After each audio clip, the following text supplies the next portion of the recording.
ඔබේ ජීවිතයේ කවදාවත් කාටවත් ඕන විදිහට දුවන්ඩ දෙන්න එපා. දුවන්ඩ දෙන්න එපා කියන්නේ හේතුව තමයි ගොඩක් අය ඇත්තටම තමන්වත් දන්නේ නැතුව අනිත් හැමෝම කියපු රාමුවකට තමන්ගේ ජීවිතය ගන්න කියලා හිතාගෙන ඇත්තටම ලොකු දිවිල්ලත් දුවනවා.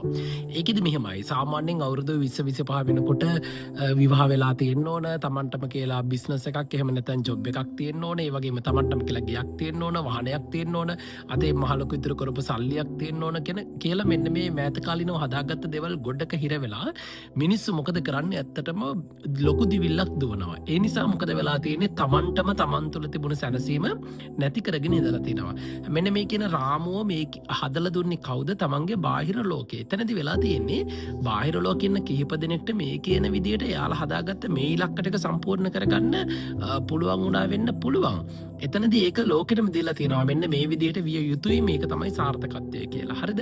එතකොට ඇයි අපිට එතනින් පරිබාහිර ගිහිල්ලා වෙන කෙනෙක් මොනවා හරි වෙන දේවල් කරලා තියෙන්න බැරිද? එහෙම කරලා තිබුණොත් එයාගේ ජීවිතය සාර්ථක නැද්ද? ඕක පළවෙනි එක.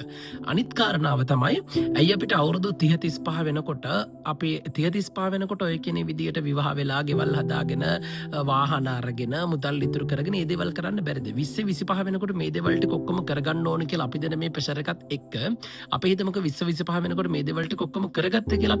ඉතුරු අවුරුදු 50 60ක් අපේ ජීවිතේ මොකක්ද කරන්නේ? එතකොට අපි දැන් මේ විදිහට ඉතාම සුළු කාල සීමාවකදී අපි මෙච්චර ලොකු පීඩනයක් අරගෙන මේ කියන මහ ලොකු තරඟට අහු වෙලා මෙන්න මේ දේවල් එකතු කරගන්න ඕනි කියලා අපි බාහිර ලෝකයේ දුන්නු තරගෙටම රටාවටම අහු වෙලා අපි දුවන්න ඕනිද? එහෙම නැත්නම් තමන් හදාගත්ත රාමුවකට අනුව තමන්ට අවශ්‍ය විදිහට මේ තමන්ගේ ජීවිතේ ගෙනියන්න ඕනිද කියන කාරණාව තමයි අපි කල්පනා කරන්න ඕන. දැන් මම හදාගත්තොත් මට ගැලපෙන රටාවක්, ඔබ හදාගත්තොත් ඔබට ගැලපෙන රටාවක්.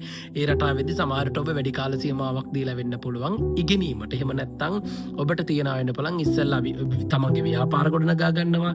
ඊට පස්සේ තව තමන්ට අවශ්‍ය සමාජයේ අනිත් දේවල් ගොඩනගා ගන්නවා. ඊට පස්සේ එක්ක විවාහ වෙනවා. එහෙම නැත්නම් වෙන කෙනෙක්ට අවශ්‍ය වෙන්න පුළුවන් ඇත්තටම ඉස්සෙල්ලාම විවාහ වීම තුල. හැබැයි මේ විදිහට මේ එක එක්කෙනාට ඕනි දේවල් එකකට එකක් පරස්පර වෙනකොට මේ ලෝකේ හදලා දුන්න රාමුවකටම එකතු වෙලා අපි මේ දිවිල්ල දුවන්න ඕනිද? ඒ දිවිල්ල තුල ඇත්තටම සැනසීමක් තියනවද? ජීවිතයක් තියනවද?